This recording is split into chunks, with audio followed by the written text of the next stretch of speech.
Welcome to The Code, your guide to health and human performance. I'm your host, Dr. Andrew Fix from Physio Room, a performance-based rehab facility here in Denver. On this podcast, we're going to explore the key areas of your life that impact your overall health and wellness, from sleep hygiene and stress management to nutrition, movement, relationships, and more. We bring you conversations with industry experts and top performers to share strategies they have for cracking the code on health and human performance. Now let's get to today's show. What's up, guys? Welcome back to The Code. Dr. Andrew Fix here from Physio Room, sitting inside of a gym here in town in the DTC area of V23 Athletics with Eric Hinman. Eric is a five-time Ironman athlete. Completer. He is now training in CrossFit, I believe. Yep. And lives here in the Denver area. So Eric, thank you so much for joining me on this podcast. And I would love if you would just share a little bit about you. I know you've moved here like I did, but share a little bit about you for listeners.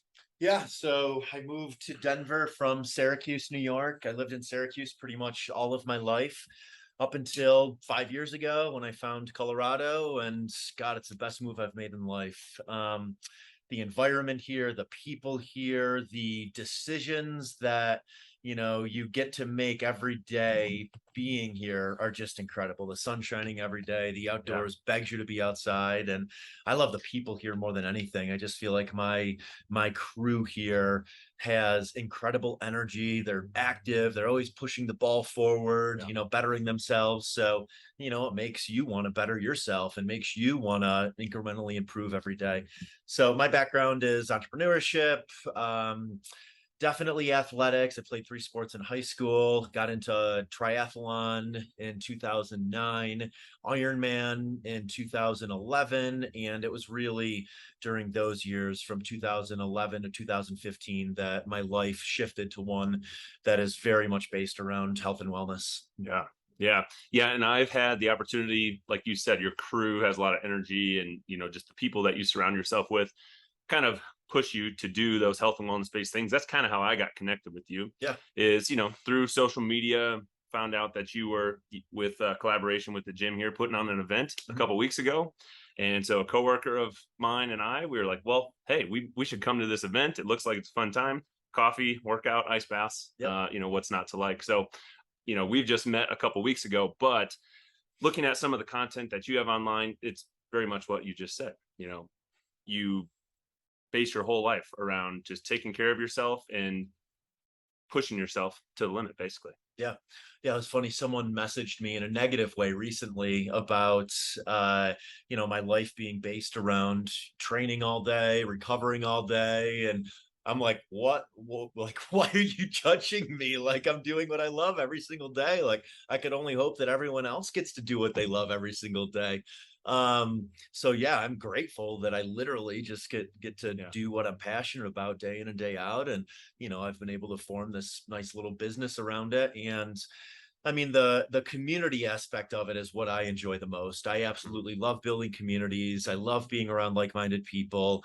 I love sharing experiences, activities that have brought me tremendous joy with others. So, so much of it is like doing it with other people. Like I have a full gym setup and recovery setup at the house, but I still come here to V23 3 or 4 days a week, which is a 30-minute drive because I want to train with other people and share in that energy and joy. And even same at our house, like I'm very rarely there, training by myself. I'm inviting people over and having people sauna and cold plunge and, do all of those things that really changed my life for the better and exposing other people to that.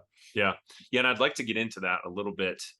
But I know I've listened to a couple interviews that you've done on different podcasts, and something that I've heard you say a couple of times is you feel like now you're in this like thriving chapter of your life, but there was a surviving chapter before. So, you grew up in the Syracuse area and you got into insurance, right out of school. Can you sort of like play us through that period of your life and how you were working hard on the professional aspect to build something, which is now allowing you to do this other stuff that you really enjoy and make a lifestyle out of that? Yeah. Looking back, I can tell you which chapters are thriving and surviving, but when you're in it, you don't really know because you haven't lived a thriving chapter per se yet. And I mean, it takes a while to figure out like, what are my superpowers? What do I really enjoy doing? What is the environment that I thrive in? Who are the people, that I surround myself with where I'm having flow state conversations? So all of those things take time. So, I think it's difficult to just like land in that thriving chapter. Like Yeah. you kind of have to figure out,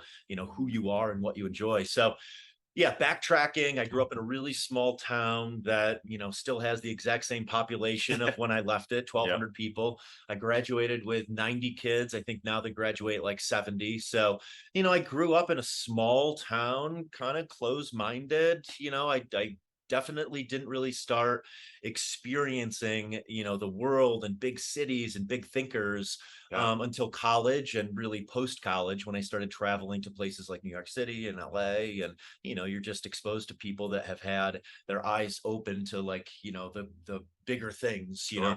So, and no fault to my parents, like I loved where I grew up. It was incredible. I grew up salmon fishing, snowmobiling, just like hick town, Yep. doing, like redneck things, and it was fun. Like I always say that that really humbled me, so I can relate to anyone. I can relate to, someone that grew up in a small town, and I can relate to a high flying city person. Yeah. um so then I went to college at Geneseo for business management. I knew I wanted to create my own destiny. I've always been, self-driven. I've always wanted to, just push the ball forward incrementally every day and control my destiny. So in college, business management, and then my father gave me an incredible opportunity right out of college to build my own property and casualty insurance agency. He gave me a small salary, company car, and for 7 years from 21 until 28. Yeah. I drove 50,000 miles a year, and I sold insurance to campgrounds and marinas. So Hmm. very niche markets, suit and tie every day, dressed to the nines. Yep. And, it was a great opportunity he gave me because it was building an asset and it was building residual income, which Sure. really laid the groundwork for everything else I've been able to do, and also laid the groundwork to freedom. So, within that chapter of my life, I realized that I was very much like work on the weekdays and play on the weekends. Hmm. I definitely had not blended lifestyle with career, and I definitely wasn't monetizing my passions. Sure. And in my mid 20s, I was pretty out of shape because I was sitting so much. I was sitting in a car. I wasn't eating very healthy. I didn't have the education around like how food affects your mood and your energy levels. Yeah.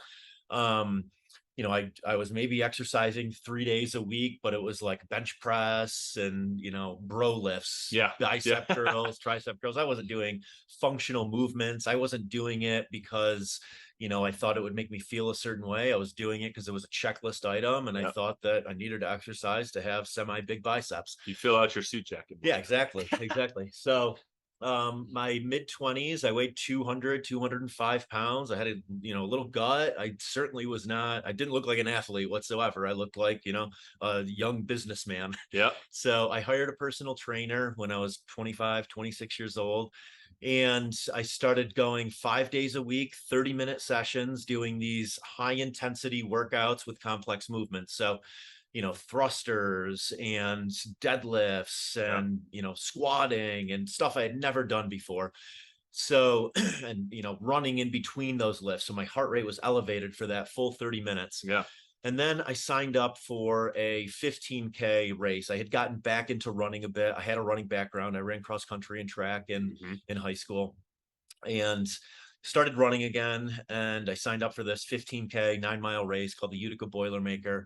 And I ran it at like a 8:50 9 minute per mile pace, and I was smashed for like 5 days after. So that was kind of my aha moment of like, I was starting to get into aesthetically good looking shape from all of the weight training and anaerobic efforts that he was having me do. 6 months in, it's not like it happened overnight. Right. But I realized that aesthetics didn't mean I was fit per se. Yeah. So I started running more often again, trying to build up my cardio base with no like purpose in mind. I was very much just like exercising and then doing what my personal trainer was Sure. telling me to do. Yeah. And then along the way, I got into cycling. I bought a mountain bike. I did that for a couple months. Didn't have anyone to go with. Didn't really have very good trails in upstate New York to go Yeah. on. So then I bought a road bike, started road biking, really enjoyed that. And through road biking, I met these two people, Lauren Brewer and Charlie Brewer, who they got me into thinking about triathlon because they had these fancy bikes that had 4 handlebars. Right. And I'm like, damn, I want one of those bikes. So I bought one and I'm like, well, I guess I got to sign up for a triathlon now. So I do a sprint triathlon, almost drowned in the swim. I had no swimming background. I could swim, but not with like my head in the water, not like a swimmer. Yep. Biking came pretty naturally for me because I was building some leg strength, doing all those squats, thrusters, Yeah. deadlifts in the gym with my personal trainer, and running again. I had that background, so I, was a decent runner. So in that sprint triathlon, they set it up in a way that it's almost impossible not to succeed in some way because they have like age groups where you can place, they have newbies where you can place, they have like all these different categories Yep. where like somewhere or another you're probably going to get top 5 in something. So I ended up coming in like third in my age group at the time, and it was like, I'm like, wow, I think I can be kind of good at this sport. Hmm. So I started doing these Wednesday triathlons in Jamesville, and I would go and just like hammer it. They were like 1 hour time domains. It was swimming maybe 800 yards, biking 10 to 14 miles, and then running a 5K. And I was getting pretty fast at those. Yeah. Like I was winning a lot of those Wednesday night triathlons. And then whenever I signed up for a race, though, like at a sprint or Olympic distance, this one guy, Mike Corona, would always beat me. Ah, And I looked way fitter than him at this point. I'm like, 2 years in now of the personal training and, now doing triathlon. So now I'm doing cardio and strength training. And, yep. I'm starting to see some definition in my stomach Yeah. and, I'm feeling like an athlete. So he keeps beating me. And I'm like, I don't get it. Like, I look so much fitter than him. I crush him on the Wednesday night triathlons. Yeah. Like, why is he beating me in these races? So he taught me a super valuable lesson that really translates to anything in life. And it's think like a bumblebee and train like a racehorse. So a bumblebee based on its shape is not supposed to be able to fly. It's like round and heavy, and Yeah. it has a small wingspan, but because it believes it can, it does. So the power of a positive mind. And then a racehorse just does what its master tells it to do. It doesn't question anything. It doesn't overtrain, undertrain. It just does what its master tells it to do. So he taught me that I had to slow down to speed up in Hmm. triathlon, and I hired him as my coach. And he taught me the Maffetone method, which is based on heart rate. So it's doing the majority of your training at a zone 2 heart rate in order to build durability and increase volume. Yep. And then we would do some higher intensity intervals on the bike and in the swim where there was less risk of injury. So following that protocol, following his advice of just like sticking to the plan, laser focused, he put a workout in, certain heart rate range, certain paces, certain wattages on the bike. I literally hit it to a T for Yeah. 4 years. Stick And at this. Yeah. yeah, exactly. And by doing that and believing that, like, my goal became getting to the Ironman World Championships, Kona. Yep. So by believing I could get there, and then by sticking to this plan, over a 4-year period, I got really good at Ironman triathlon, and ended up competing there twice. Awesome. That's awesome. That's always been a challenge that I feel like I've had too, is going slow, like Yeah. during the majority of your training and not overdoing it when you're supposed to go slow. I think that's something that, I've heard a multitude of coaches basically say this, that when we're talking about endurance running, Mhm. I work with a lot of endurance running athletes in the clinic and stuff. And I talk to a lot of different running coaches. And what I've heard a few times is especially Americans Mhm. have a tendency to run their speed workouts too slow Mhm. because they're running too fast during their base 100%. building work. They're Yep. like, they're not saving enough in the tank when they're supposed to go slow, and then it affects their speed workouts, not really being able to hit that top end Yep. when they really want to. But Yep. that's been something that I've had to learn myself. And sometimes I have taken, my watch on just like you said, on a long run, and I don't even look at the pace Yeah. whatsoever. I just stare at that heart rate, and if Yeah. it starts creeping above a certain amount, I got to scale it back. Yeah. If the pace is slow, then the pace is slow. Yeah, you're so right. And I was doing all of my training in the gray zone, and I was certainly burning calories and I was exercising, Yeah. but I wasn't training purposefully. And he taught me that I was doing everything at like a 150 to 160 heart rate. My Yeah. max heart rate then was probably 180. And he's like, listen, you're either doing 130 to 140 or you're going to be doing 170 to 180. Yeah. So, like, you're either building your threshold or you're building your aerobic engine. And he's like, listen, there will be a time and a place when you do your race pace efforts, call it 140 to 150 heart rate, Yep. but not now. Like, this Yeah. is these 3 or 4 months, this is when you're doing volume. You're doing everything at that 135 heart rate. And then you're going to have a threshold period where for 2 months, you're going to be doing these hard threshold efforts. But, on those days, you need to back off a lot the day before so you can hit those Okay. efforts, and you need to rest enough in between those efforts to hit it again. And that took me a while to learn that in CrossFit, because I was Yeah. coming from this like high volume mentality. If it's a 4 hour training day, I'm training 4 hours, I'm exercising Yeah. 4 hours. And then you come to CrossFit and like, some of the intervals are 15-second bike intervals Yeah. and then 3 minutes of rest. And I'm like, I don't need to rest that long. You don't get Yeah. it. My heart rate comes right down. But, I had to realize that if you hit that 15 or 20-second assault bike interval hard enough, you need 3 minutes of rest Yeah. to hit it that hard again. So that's taken some time to wrap my mind around. Yeah, there's a point to all of this stuff, and there's a reason why you need to rest that long, and there's a reason why you need to go at that intensity, and there's a reason why you should back off and go way slower than you think you should go. Yeah. Yeah, for sure.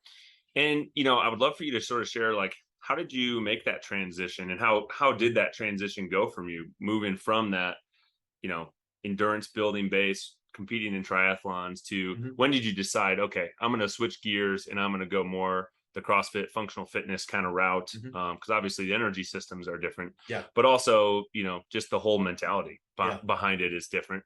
And how did that kind of correlate with your, moving here to Colorado, your insurance business? When did you make that sort of switch and transition? Yeah, so the insurance business I kind of phased out of in 2009, 2010. I hired someone to manage it for me. Got into software for 4 years, building a software company. Did that from 2010 to 2014. Sold my shares in that in 2014. And, that time period, 2010 to 2014, is when I was competing in Ironman. And Got really, it. my days were based around Yeah. training. But I was going to an office and, helping run this software company. And then after 2014, I haven't had a day-to-day job per se since then. It's been co-founding companies. I started a gym in upstate New York, a couple restaurants. I've since sold my shares in those companies. And, then influencer marketing, consulting for brands, Yeah. investing in different brands. That's kind of been the day-to-day from 2014 to now. The progression from Ironman to CrossFit.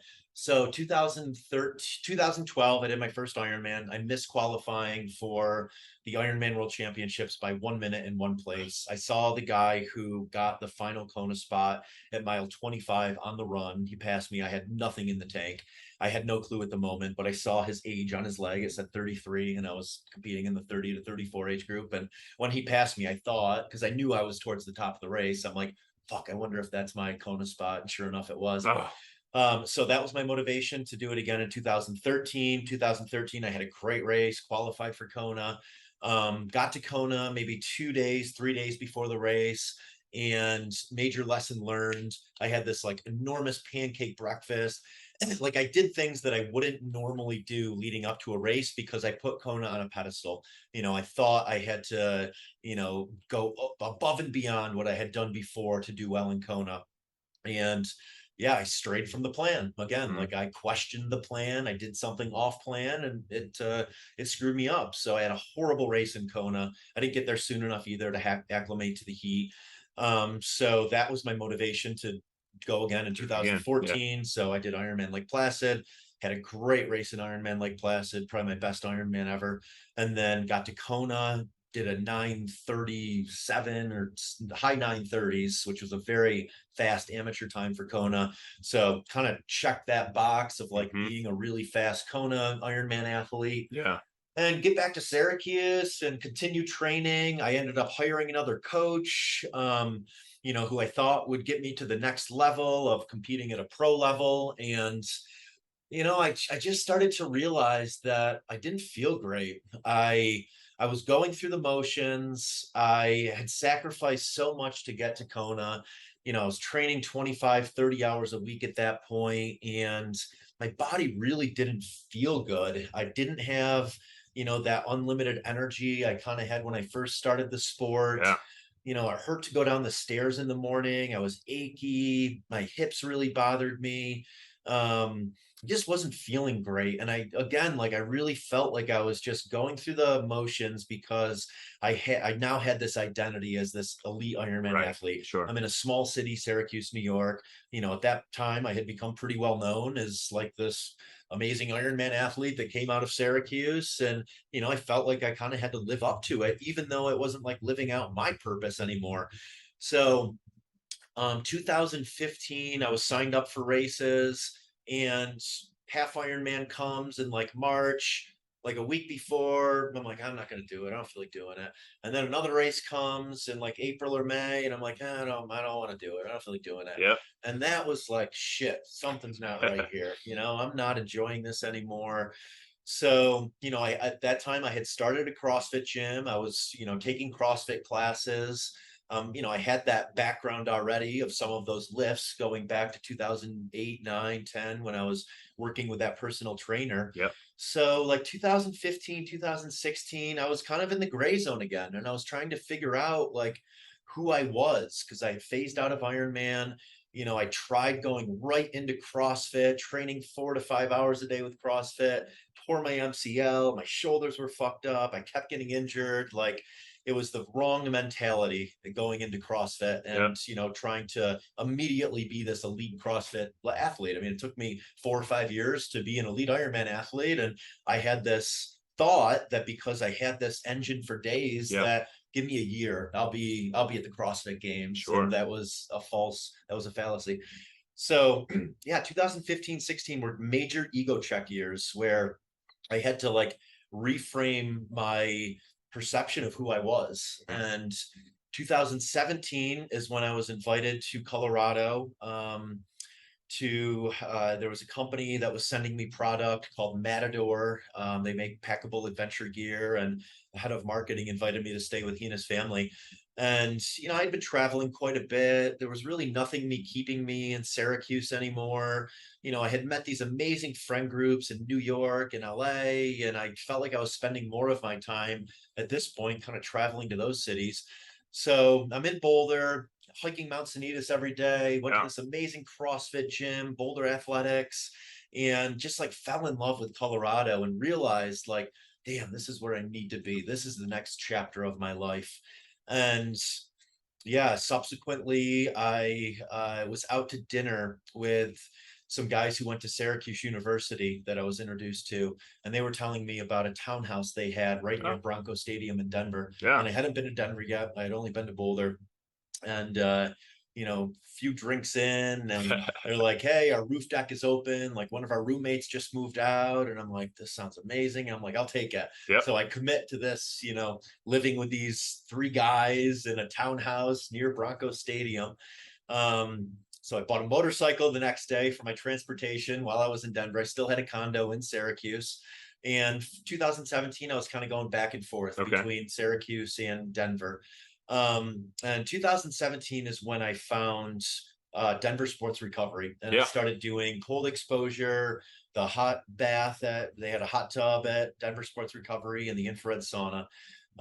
Every single day for a year, I went there and I did 50 minutes in the infrared sauna, 5 minutes in the hot, 5 minutes in the cold, 3 rounds. And after a year of doing that, like all of those aches and pains from those Ah, Ironman years started to go away. And I'm like, interesting. damn, there's something to this. I mean, not only Yeah. do I feel good immediately after, I feel loose, I have this major serotonin hit, but I'm not achy anymore. I can do that high volume again Yeah. and not be banged up.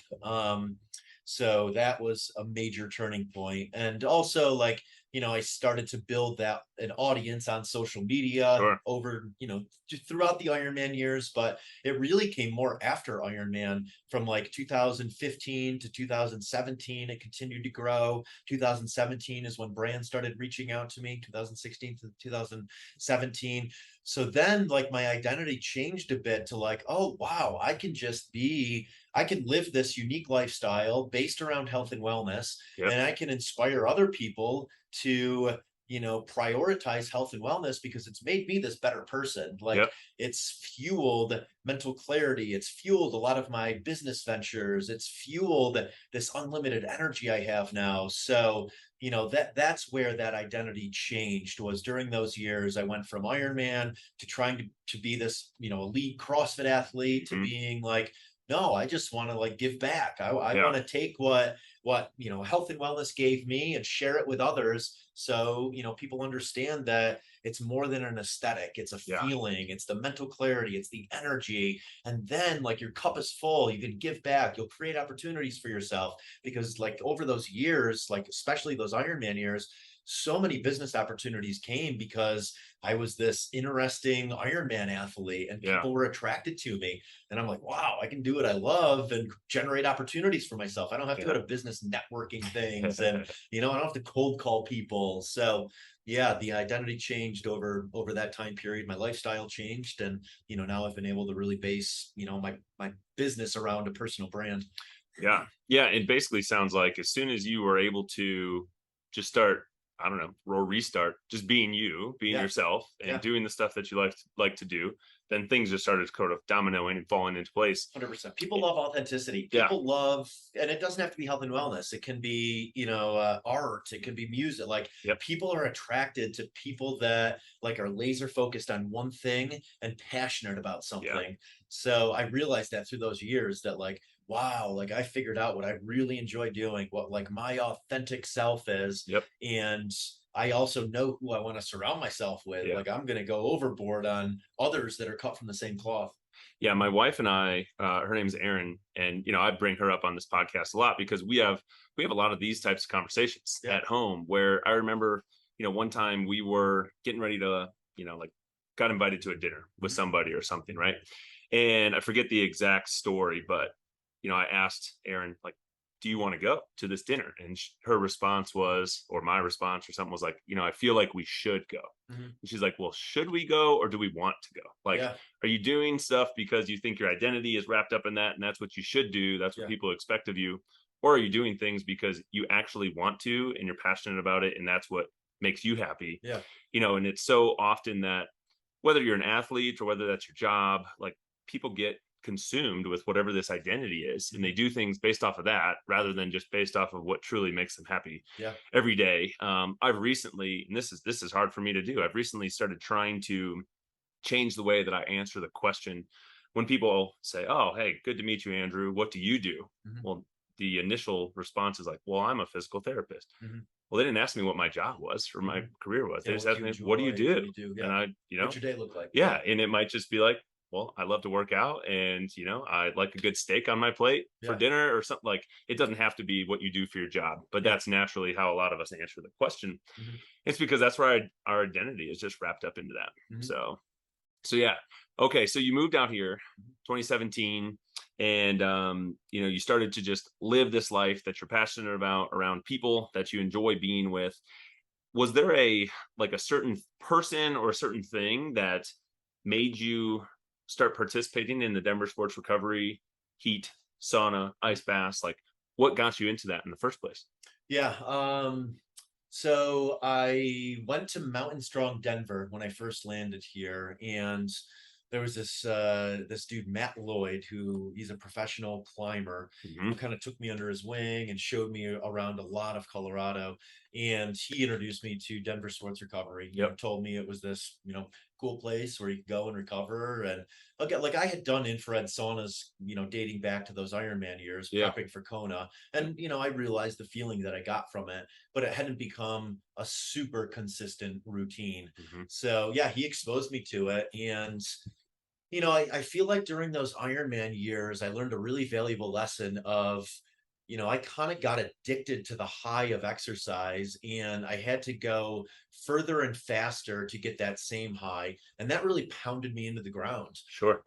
because all I really knew was like high impact activities, running and CrossFit, and obviously biking and swimming are not nearly as high impact, but I was running so much, and Yeah. that was what gave me the biggest high out of all of them. Yep. So I always knew I could get a high from it, but I had to go like further and faster to get that same high. Hmm. So when I went to Denver Sports Recovery, and realized the high I got from, the extreme heat, the hot and cold. I'm like, Yeah. this is the same high I get from Yeah. exercise and running. And I'm like, but I feel like loose and limber afterwards. And the next morning I feel great. So, Yeah. it reframed my mind of ways I could gain that same energy and mental clarity without having to exercise to get at. And I always tell people that like I like the David Goggins of the world with the Yeah. savage mentality, but I think it's easy to get addicted to that and make it a lifestyle, and I don't think that's healthy. Hmm.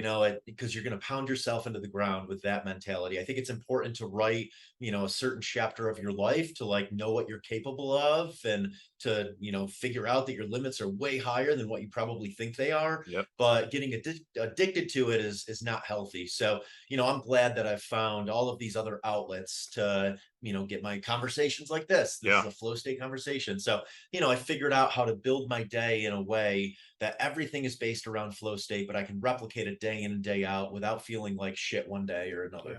Yeah. Well, and I know this is something that I would like to ask you to sort of maybe lay out there for the people that are listening to this who may be interested in getting involved in more consistent heat exposure, cold exposure, sauna, ice bath, whatever that might be. There's brands out there like the plunge and the ice barrel and whatnot. So for someone who is considering implementing some of these things in their life, doesn't really know where to start, they don't have a sauna at their house, Mhm. what do you recommend Mhm. as some of like the early entryways to just get involved and start putting the pieces in place? Yeah. Because what you and I know is consistency of using those things is going to lead to the potential results. Mhm.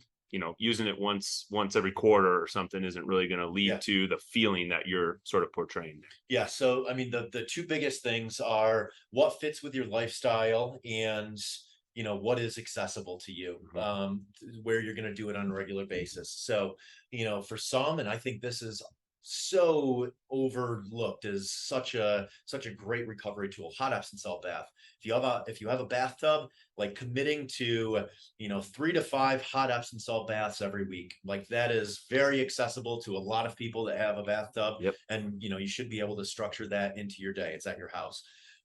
Looking for a gym that has sauna, cold exposure, in addition to the fitness routine that you want to do. That way you can combine it with, when you go into the gym, you sauna right afterwards, you do Yeah. your cold plunge right afterwards. So figuring out like what's accessible, what fits with your routine. I have built our house around all of this. We have a sauna Yeah. at our house. We have cold plunges at our house. We have red light therapy at our house. We have an infrared sauna at our house. We have Normatec, like everything is right there. Yep. And again, like I've built my business around this. This is a lot of my day, so I have a lot of time to be able to do these things, and it's a big part of how we entertain. So it's overkill for most, but we've created our whole environment around that. Yep. So yeah, my absolute favorite recovery modality is doing a hot barrel sauna for 20 to 25 minutes. So hot means 175 to 200, depending on how heat adapted you are. And then we have ice barrels. We have one that's hooked up to a chilling unit, pump, and filtration system. So we keep it set at 45, and we'll do the 3 rounds of 20 to 25 in that hot barrel sauna. It's a Sisu sauna.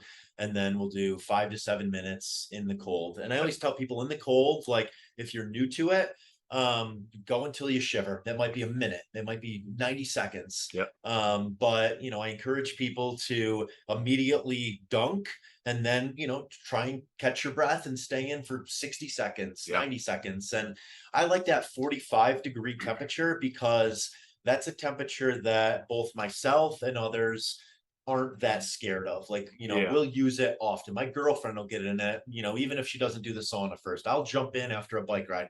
Whereas if I keep it at like 34, like I'm a little discouraged. Like I know that's gonna hurt. It So, does. Yeah. I might not do it right after my bike ride. And Sarah probably won't do it nearly as often. Our friends coming over are gonna be terrified of it. So Yep. I like it at a temperature where you're gonna get tremendous benefit. But again, this all goes back to like consistency over complexity. So what is going to allow you to do it the most? Yeah. So that's what allows us to do it the most. Other things like Restore Hyper Wellness, you can go Yep. there. They have infrared saunas, they have drips, they have the Normatec boots, they have the all enclosed cryotherapy chambers, which I think you get some benefit from that, not nearly the same benefit that you're going to get from fully immersing yourself in the cold. And then same with cold showers, like it's better than nothing, Yep. but it's not nearly the same response you're going to get from doing a full, cold plunge. Yeah. So, you could get ice and you could do it in your bathtub if you do have that bathtub at home. Yep. And from an ice bath standpoint, typically, tap water's coming out at, maybe the low 60s. I So just did this. I just did this experiment. So yeah, what does it come out like at? you said, you were building your audience and whatnot. It Yeah, attracts other people. So I used to participate regularly in ice baths when I yeah. was an athlete in college, football, track. For football, we would use like big black 100-gallon stock tanks Mhm. outside in the heat, and they'd Those look throw a great. bunch of ice in there. And then in college, track, a lot of that's happening when it's not very warm outside. We're Mhm. running indoor track. So we would use this circulating ice bath in the athletic training room. Mhm. And I got very used to doing those. But then there was a huge period of time after college athletics where I didn't do an ice bath for, Mhm. I don't know, 10 years or Mhm. something.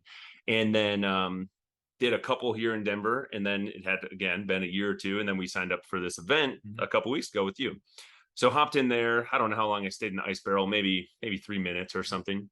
And like you said, that just sort of like re-sparked my interest or Mhm. whatnot in doing it. Mhm. So the next day I went out and bought another 100-gallon stock tank Love it. just because I wanted it like right now. I Yeah. didn't want to wait for shipping. I was like, hey, Murdoch's is right down the street. Yeah. I'm gonna go It's pick a this great up. option. I know I need to fill it with ice and everything. But at the townhome where my wife and I live, space is on a premium. We don't have a lot of space. So I was like, you know what, Aaron, I'm going to sacrifice parking my car in the garage Mhm. because I'm going to put this stock tank in here. Mhm. And I've been doing ice baths a couple times a week. Love it. The tap water is coming out somewhere in that like 66 range. Yeah. I fill it up with the hose. It's like 66. And, I heard you say the other day on 160 social, pounds. yeah, 160 pounds worth. I think you said you got ice from Costco, Yeah. order it ahead of time, go pick it up and get it in there. Yep. But yeah, it Instacart. They'll takes, deliver it to you. oh, there you go. Yeah. They'll deliver it. It takes quite a lot of ice to get that water down to It 45 does. degrees. Yeah, it does. So a lot of these companies now are coming out with chilling units. You have Cold Plunge, you have Forge, Yep. you have Renew, I think it is. They're Polar Monkey Studios. They're all 5 to 10K to get those. Expensive, but again, like I really feel like the benefits you're going to get from it are going to outweigh the cost that you're paying up front. Yeah. I consider it preventative healthcare. And then Ice Barrel, they're coming out with a chilling unit really soon, and they're going to be in that like $2,500 price point to have Got cold it. water all the time. Yeah. But yeah, an easy, inexpensive, starter option is just getting one of those stock tanks from Yep. Lowe's, Home Depot, any kind of hardware, supply store.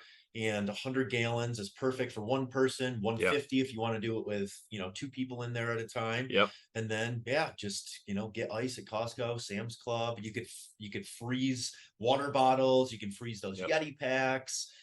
So there's options too to Yeah. not having to get ice Yep. and just being able to freeze a bunch of stuff and Hmm. put it in there to get the temperature down. And as long as the temperature is getting into the mid 50s, like Yeah. you're going to get benefit from it. You're going to have to Yep. stay in a little bit longer to get to that shiver point, but Yeah. yeah, you're still going to get benefit in the 50s. Once it gets above the 60s, you just have to stay in. It's kind of like you have to stay in for 60 minutes, Yeah. to really get some tremendous And then it benefit heats from up from your body. 60s. Exactly. Yeah. You're heating the water too with your Yeah. body temperature. I took an opportunity. My wife and I went to Steamboat for the weekend and we Yeah. went on this hike, Fish Creek Falls, I Love think it that was hike. called. That water's always And cold. yeah, so we opted for, you can walk like a quarter mile. Oh, And I say walk because that part of the trail is not very, yeah. technical or anything. And you get to the bridge, you can see the waterfall. Mhm. So we opted for the 2.5 miles each way to go to the Yeah. actual Love the waterfall. waterfall, but we didn't go farther to like the lake. Yeah. But we get there and I see like a couple people sitting over by the water. So, I ask Aaron, I'm like, I'm gonna go over there by the Mhm. water. Is that fine with you? I sometimes will do a little bit more like risky climbing Mhm. and hiking than she likes to. So I get over there, and then this was another one of those things where I was going through this, mindset of, I want to jump in this water, but there's a little inconvenience with that. I got to take my shoes off. Then I don't want my feet to be wet for the hike back and Mhm. all this and that. So I look at Aaron and I'm like, asking her, do we have a couple minutes? Like, Mhm. is this going to be a big inconvenience if I hop in this water? And immediately her response was, how often are you going to be able to do this? She's like, Mhm. get in there. Mhm. So I hop in the water. It was pretty darn cold.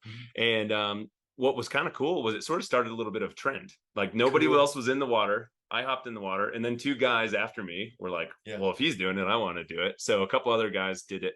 And then, I was hiking without a shirt on. I had like a water pack and stuff. So I was like, well, I could sit here and let my, feet air dry, Mhm. but my wife literally took the shirt off her back, handed it to me, let me dry off my feet so we could get back on our way back down the hill because we were hitting it out of town after that. But it was just like take the opportunity when you have it Yeah. and do it. Yep. And then yeah, if someone's looking for the consistency, you mentioned hot Epsom salt baths. I was listening to a podcast with Peter Attia. No, not Peter Attia. It was Joe Rogan and Huberman, Mhm. Andrew Huberman. They were talking about saunas and ice baths. Mhm. And the one thing that I remember them saying, which I would definitely refer you to that podcast, it's on the Joe Rogan podcast with Andrew Huberman to listen to all the details. But I believe they said that like 45-degree temperature is kind of what you're looking for on the ice baths, even a little colder if you can tolerate it. Mhm. But 11 minutes per week Mhm. accumulated in the 45 degrees or less to Mhm. like really get some of those physiology benefits. Mhm. And then accumulated in at least an hour a week in the sauna. Mhm. And if you're, Yeah, 184, I think they yeah, say, at least 184. yep. So if you're looking for like, hey, what's my minimal effective dose? Like Mhm. how little can I do these things but still have it be really beneficial? That's what I would shoot for. And that's Yeah. kind of what I've been shooting for. 12 minutes in the ice bath per week Yep. and two times of a half an hour of a sauna per Yeah. week is what I've been doing with my accessibility. Yep. And stay until you get a response. That's important. Yeah. And you'll know when you're uncomfortable in both. You'll know when you start to shiver in the ice, Yeah. and you'll know in the sauna when your head goes down, the hurting starts, Yeah. So yeah, like you should be sweating profusely and you should be shivering in the cold. That's your body telling you that you've gotten the appropriate response from each, and then you're going Yeah. to get the adaptation from it. Yeah, yeah, exactly. It's just another way, right, to push your body to a challenging point aside Yeah. from, like you said, doing that with a pounding exercise session or something. Yeah, and I mean, these are all good stressors. These are all going to help. Same with exercise. Doing a CrossFit workout.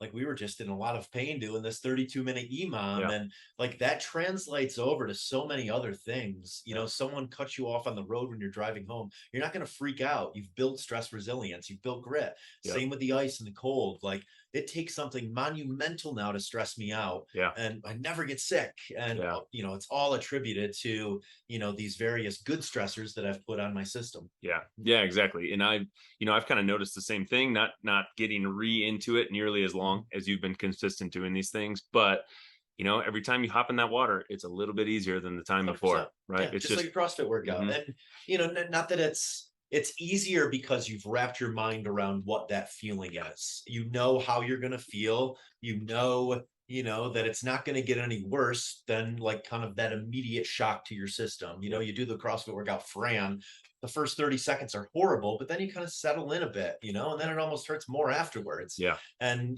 yeah, the cold is, that initial dunk is the shock to your system. yep, And then, within 15, 20 seconds, your body's like, oh, okay, this is the new norm. I can do this. yeah, yeah, exactly.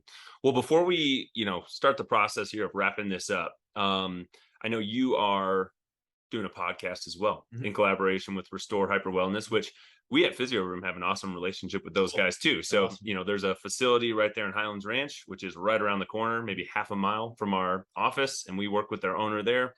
And then I just recently visited their South Broadway location Mhm. because that's the other one that's pretty much close to our office. So that's a place that we refer people Mhm. as well for the things that we don't have in our office. We don't have cryotherapy chamber. We don't have red light therapy Mhm. on that full body extent in our office. So we love to work with those guys. But tell us a little bit about the podcast that you're doing with them, Mhm. because if someone wants to go check it out, then they can tune in to listen to you guys. Yeah, so it's not live yet. So give Restore a follow. I'll be posting it too once it's launched. I don't know the exact launch date. Yep. But I'm interviewing people that live and breathe hyper wellness, and it's all about Restore has 9 elements of hyper wellness, which I might not be able to name all of them off the top of my head, but nutrition, sleep, oxygen, hydration, cold, heat, light. I'm missing two, Hmm. but they have their 9 elements Yep. of wellness, and so the people I'm interviewing are pro athletes, they're content creators Yeah. within certain realms, they're gut health experts, they're nutrition experts, and it's kind of diving deep with each of those individuals in all of the elements, but the ones that they are particularly knowledgeable about. Yeah. So hoping that their daily structure, their insights into their own Yeah. experimentation will help others hopefully implement some things in their life. Yeah, yeah, awesome. So be on the lookout for that when that posts live. Go give them a listen and give Restore and Eric a follow so you can get in on that content. And then last but not least, I was hoping to ask you this question, and I don't want you to feel like you'd be leaving anyone out. I don't expect you to maybe list off every single one of them, like the elements of Restore there. But I know you help build and curate brands, Mhm. right? And just by sharing what you're passionate about, sharing things that have worked for you, and trying to inspire other people. Mhm. For people listening to this, I think we'll have a lot of listeners that enjoy doing some of the same things that you like to do. Mhm. If you were to direct a couple people to brands that you know and love, if they didn't follow you already before this podcast, hopefully they will Mhm. now.